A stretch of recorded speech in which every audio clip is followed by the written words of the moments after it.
here's what's coming up on your horizon. Well, student loan debt has nearly tripled in the past decade. In fact, student debt is now second only to our home mortgages in what we Americans owe. And when you consider that 53% of recent college graduates are either unemployed or unable to find full-time work in their degree field, it's a problem looking for an answer. Today, we'll examine some legislation that could help students avoid the unemployment line while also helping our economy. 30% of the new jobs in these areas in Oklahoma will require a bachelor's or a higher degree. A full 50% will require an associate's degree or a very critical industry certificate. Those are generally through CareerTech. Our Alisa Hines takes us to Muskogee to meet a young lady preparing herself for a lifetime of success, both on and off the court. This prepares me for whenever I go on the job. It prepares me for the world of work. I'll sit down with the new director of Oklahoma CareerTech, Dr. Robert Sommers. And I visit with noted economist Mark Sneed about the impact skills training has on our economy. Stay with us for a show you don't want to miss. Oklahoma Horizon is made possible by the Oklahoma Department of Career and Technology Education. Oklahoma's investment in CareerTech provides more than nationally recognized technology education and training. It produces solid financial returns for the state's economic future. Oklahoma CareerTech, elevating our economy. And the Oklahoma Department of Agriculture, Food, and Forestry, helping good people grow good things. And now, from the CareerTech studios in Stillwater, here's your host, Rob McClendon. Hello everyone, thanks for joining us here on Horizon. Well, for the first time in decades, the United States is making steady gains in the number of high schoolers earning diplomas. Certainly good news, but news that is tempered by the fact that in today's marketplace, 8 out of every 10 jobs require something more than a high school sheepskin. That's why an Oklahoma senator is making a push to expand a program that for more than 2 decades has helped Oklahoma students pay for their higher education. Joining me now is our Andy Barth. Rob, Oklahoma's Promise program was established in 1992 and helps families who make less than $50,000 a year pay for a college education. It's a popular program, but one that has left out an alternative pathway to prosperity, career and technical education, that holds the promise of well-paying, middle-class jobs. Oklahoma is among the nation's leaders when it comes to industries like manufacturing and aerospace. But to stay on top, the state needs highly skilled students who are ready to join the workforce. That's where Oklahoma's CareerTech system comes in. Everybody in Oklahoma ought to be so proud of our CareerTech system. It is around the state and it offers so many opportunities for our students. Senator John Ford is the chair of the Senate Education Committee and says a bachelor's degree may not be the go-to degree for high-paying Oklahoma jobs. 30% of the new jobs in these areas in Oklahoma will require a bachelor's or a higher degree. A full 50% will require an associate's degree or a very critical industry certificate. Those are generally through CareerTech. Only 20% are high school or less. But whatever the degree, Oklahoma economist Deidre Meyer says Oklahomans must be educated. We have got to make sure that for the long-term prosperity we have in the state, Oklahomans are getting that post-secondary skill that is market demanded. A demand coming from 5 major career areas. It's occupations that are very high in STEM, science, technology, engineering, and mathematics, but that focus on our 5 ecosystems, the aerospace and defense, energy, agriculture and biosciences, information and financial services, and the transportation and distribution. And so those key occupations that bring wealth into the state, we want to make sure we have those skills. Skills that Ford says will replenish Oklahoma's workforce. This is an area that quickly we can get not only increases in certificates, but certificates that are critical to Oklahoma. And I think this is another opportunity for CareerTech to make a difference in the lives of Oklahomans. Now, the United States ranks second in the world when it comes to our number of workers with bachelor's degrees, but we are 16th in the world when it comes to workers who have certifications or associate degrees. In fact, the number of Americans who have their associates or certification has not grown since the baby boom era. So Andy, let's talk money. What is the payoff here? Well, Robert, really there's two different areas. When it comes to a technical degree, it's decidedly cheaper and quicker than a four-year degree. And when you start looking at starting salaries, they can range anywhere from $35,000 to $75,000 a year. All right, thank you so much, Andy. You're welcome, Rob. When we return, I visit with the new director of Oklahoma's CareerTech system. You're watching Oklahoma Horizon, featuring some of the good things that are happening in the great state of Oklahoma. Well, Oklahoma CareerTech guides technical education across the state, and its new director, Dr. Robert Sommers, joins me now in studio. Well, first of all, welcome and thank you for being here. Well, it's a pleasure to be here. I'm honored to be a part of Oklahoma and just excited to be a part of a great institution and operation. And you're no stranger to career and technical education. Oh, absolutely not. I actually started my teaching career in career technical education. Had lots of years of experience in the Department of Education in Ohio in career technical education, and ran a career tech center as a superintendent with a lot of pride. Not to mention, my own children have been through career tech and have benefited tremendously from that experience. Now, we've seen a tremendous push both at our state capital and with local industry trying to increase career and technical education. Is that a national trend? Yes, it is. In fact, I think that we're at a point of a renaissance of career technical education.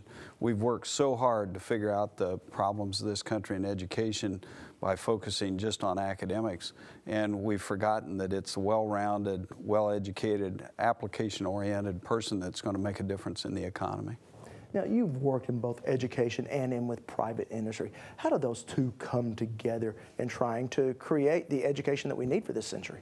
Well, that's always the challenge because they're two different worlds, but I think in career technical education they come as close and they need to get closer. Business and industry needs to understand how to describe what they need. We need to understand how to provide that capacity to our young people and our adults that we serve. We talk about, the global economy, but a lot of times we compete just from state to state and trying to attract jobs and keep jobs. Where does career tech education, where does it fit in there? Well, at the international level, I think it's going to be absolutely critical because everybody in the world will figure out the basic education. CTE will be the value add. It'll be our competitive edge. If we can get done in our schools what the rest of the world's doing, plus industry credentialing, plus the ability to persist in work, problem solve, creativity, critical thinking, being able to get the job done and to create solutions, we'll be competitive with the rest of the world, and our wages will be better, and our life will be better. Now, you spent much of your career working in adult education. How important is it that we just come at education as lifelong learners? Well, lifelong learning is so important today. It probably always was. As we get older, we got to learn new skills. But today, you watched all the jobs that are being created each and every day that weren't even thought about 5 years ago. So we have to instill in young people the ability to get the first job, the skills they need for the first job, and the expectation that they'll go back constantly. We also have to design a system that lets them come back easily, fits into their lifestyle, into their time schedules so that they can meet the needs. And quite frankly, we need to be much more responsive. We can't have 5 to 10 years to plan a degree program. We have to deliver on time, every time for our young people, for our adults, and for our businesses. Now, business and industry is so important to this state and actually to the career tech system. What is the role in business and industry training for technical education? Well, business and industry training is something that's very practical, to the point, and adjusts over time. We talk about the notion of 24-hour turnaround on getting staff in place. We talk about the issues of getting the first-level employees into new businesses. When they come to the state, they got to have a workforce ready for them. The more we can do for the business and industry that comes into the state or is in the state and wants to expand, the less their costs are, and the more competitive their bottom line is, the more competitive their product is, and the better off the state is, as well as the business and industry. So our involvement has to be customized, focused, and meeting their needs. Has technology made that easier to do? Absolutely. In fact, I think that's one of the challenges in education is the disruptive innovation that's occurring in technology. You take a look at the massive open online courses, the MOOCs. They're changing higher education as we speak. Digital technology allows us to reach people on their time and their schedule, at the same time maintaining high quality. So with all this innovation that we're talking about, what are your hopes to do here in the state of Oklahoma? Well, I told the staff earlier today, I said, I hope to add to the legacy of Oklahoma's career technical leaders. They have always been, they and the staff that works at the Oklahoma Department of Career and Technology Education, they have been the forerunners in this country on innovation. They were the first ones to put a lot of things in place that the rest of the country followed. It's our job to stay out in front, find out how to engage that technology, how to put together the great people of this state and find solutions that we haven't even thought about yet. Dr. Sommers, thanks so much for being here. Thank you, and we're looking forward to working with Oklahoma. Still to come on Oklahoma Horizon, we examine the value of career and technology education. Historically, you've had institutions like CareerTech who have tried to focus more on occupational skills that are immediately valuable to employers. But first, doing it all, both on and off the court. Well, a new survey shows the average college graduate leaves school with more than $28,000 in loans. Nationwide, student debt has grown by over 280% since 2003. But a growing number of families are trying to lessen that financial burden before ever stepping onto a college campus. Here's our Alisa Hines. Getting into a good college isn't easy nor cheap, which is why a growing number of students are taking college classes while still in high school, taking advantage of higher ed learning while still being a kid. She shoots. She scores. Just another night on the basketball court for Kelsey McClure, and one step closer to college. Recently, a lot of D1 schools have offered me full scholarships to come and play with them. Scholarships that will help her go to whichever college she chooses. But first, she has to graduate from high school.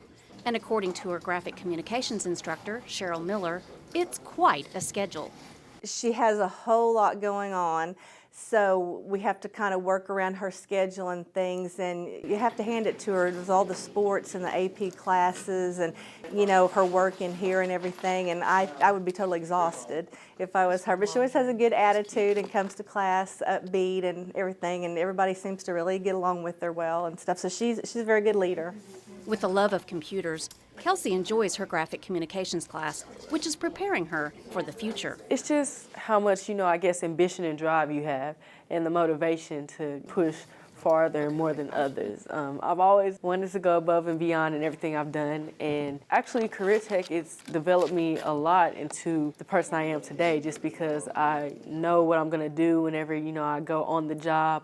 I know how to give interviews and be prompt and excel in my work very easily. So it means a lot to me. Actually, CareerTech, it has brought me from way down here up and on, because I understand what it's going to take to work in the job world. And just like if I was to take college classes, they would develop me for the college world. This prepares me for whenever I go on the job. It prepares me for the world of work. So I love CareerTech a lot, and I actually love the class I'm in. And for you to be in something that you love to do and be able to take it into the world and actually carry it on, it means a lot. Now, with a 3-hour class in the morning, back at her high school, you'd think Kelsey would want an afternoon filled with easy classes. But not this go-getter. I'm a 4.0 student. I've been for a long time now. Not to say I don't have a choice, but that's what they place me in. They let me know that you need to be in these classes, and I am. I'm hammered hard with some AP classes right now, calculus and literature, and actually, that is my favorite class. Literature is my favorite AP class of all time. My teacher is tremendous, and she really inspires me to get deeper into the writing of English. Ever since I've been at the high school, I've had AP classes, and it's really pushed me along the way, too, because, those are 5.0. So just by me getting the A in that class and excelling in those, that will help me a lot in college. I will be really prepared. So, yes, ma'am, I'm on top of it. I stay busy. and finishes her day on the court dribbling, passing, and scoring, all the way to a lifetime of success.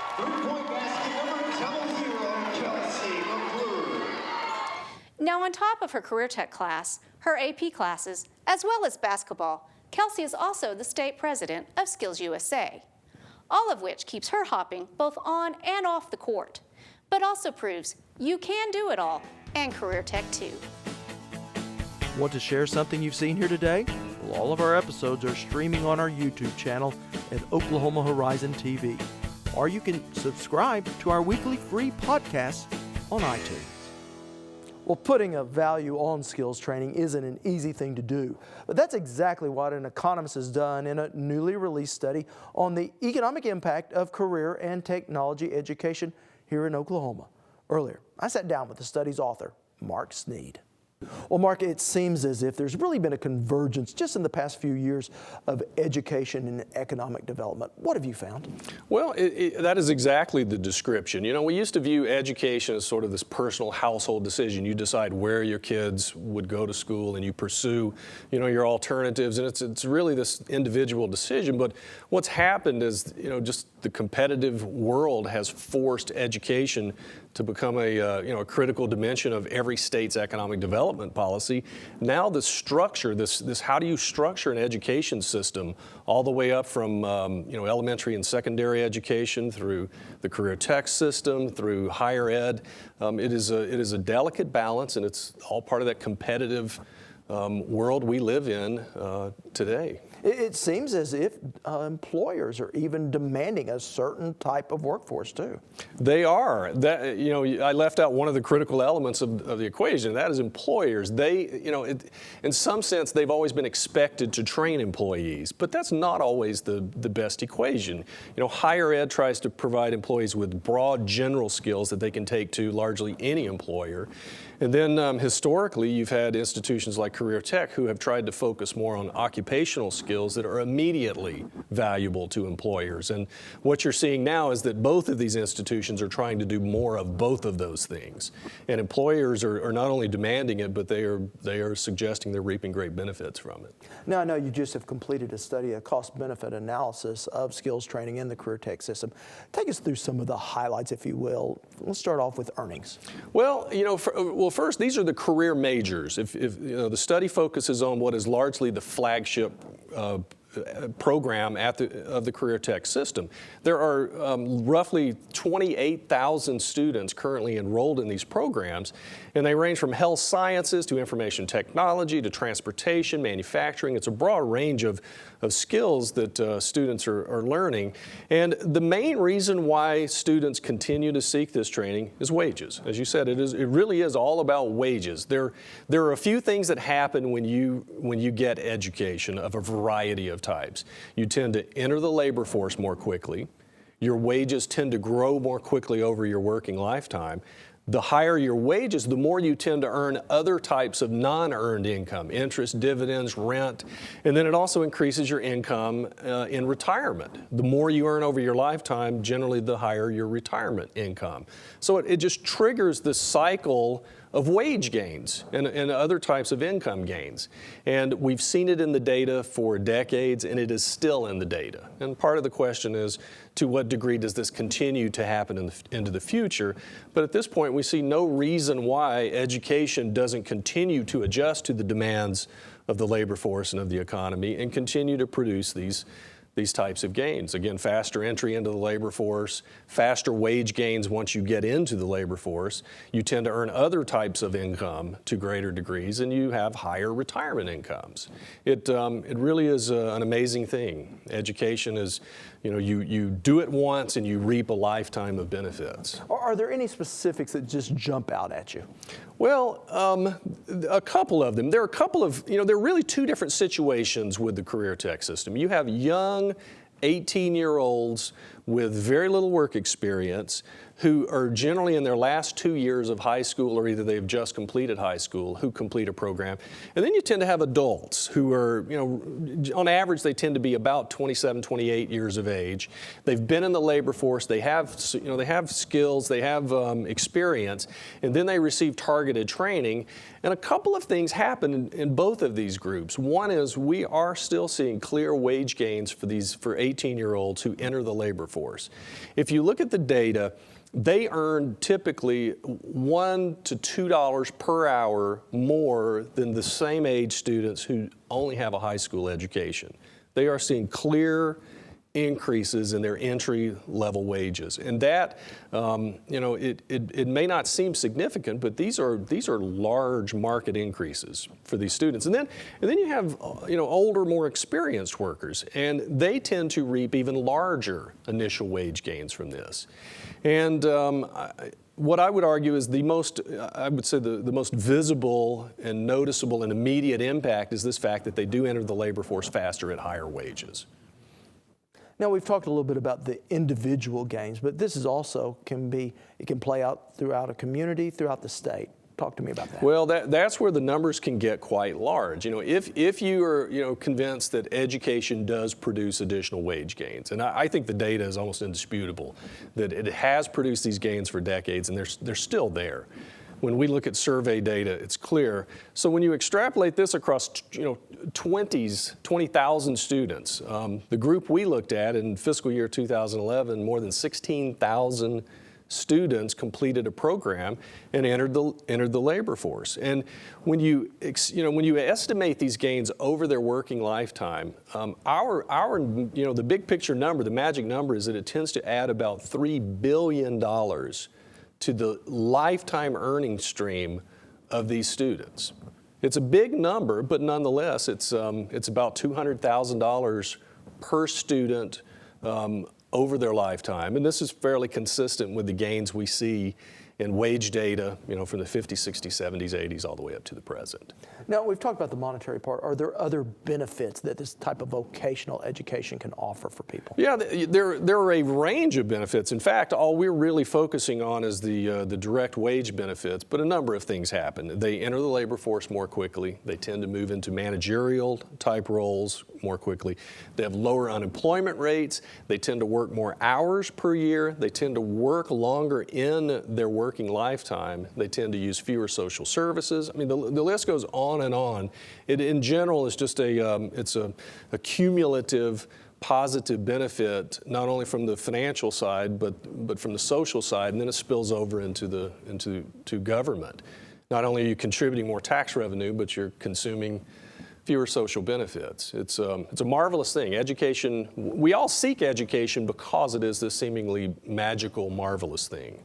And from the state's perspective, in terms of economic development, does this not make us not only more competitive with the states around us, but also globally? It does. There's this competitive dimension not only within the country but internationally. And we've all talked about the German system of direct job training, specifically focused on creating vocational skills, really high level but detailed skills. And in the U.S., we've always tilted a little more toward the academic dimension of it. And when you look at international studies, I don't think there's a strong consensus other than the best system is the system that works in your country. That's, I think, what we've learned about these international comparisons, is that Germany's approach will not work in the U.S., given the social constraints we operate under, the legal constraints and other dimensions. But the system we've put in place has a heavy academic emphasis. In Oklahoma, the CareerTech system is aggressively sort of enhancing the academic dimension of their programs. And higher ed is, trying aggressively to introduce more training and more experience into their graduates. One thing we don't have is too many college graduates, but one thing we may have too many of is too many 22-year-old college graduates with no work experience. That's not a particularly powerful combination. So we're trying to push, toward each other and have better trained occupationally students from the CareerTech system and more experienced students from higher ed. And that seems to be what the business community demands and what seems to be working in the U.S. So essentially what we're talking about sounds just like pure economic development. It is. I mean, literally, this is the process. You know, you train students, and they do reap wage gains, but that's not what CareerTech is all about, or even what education in general is about. When you increase that wage stream over their lifetime, you create additional economic activity within the state. This has spillover effects. This is the growth process. This is what you do. You create a stream of more capable, more highly trained, more well-educated workers who earn higher and higher wages, and over their working lifetime, which could be 40 or 45, 50 years, you create growth. That is exactly how it happens, and it's pretty clear in the data that it is having a big impact. All right, sounds like some exciting times here in Oklahoma. Mark Sneed with Region Track, thank you so much. Thank you. Next time on Oklahoma Horizon, the challenges of farming and ranching during a drought. One of the concerns is cattle numbers are going to continue to drop. Producers are unfortunately having to sell their herds or diminish their herds just because they don't have what they need for those animals. Oklahoma agriculture and its impact on our state. On Oklahoma Show for the Heartland, Oklahoma Horizon. Looks like we're out of time. I'm Rob McClendon. Thanks for watching. See you back here next week. Thank you for watching Oklahoma Horizon.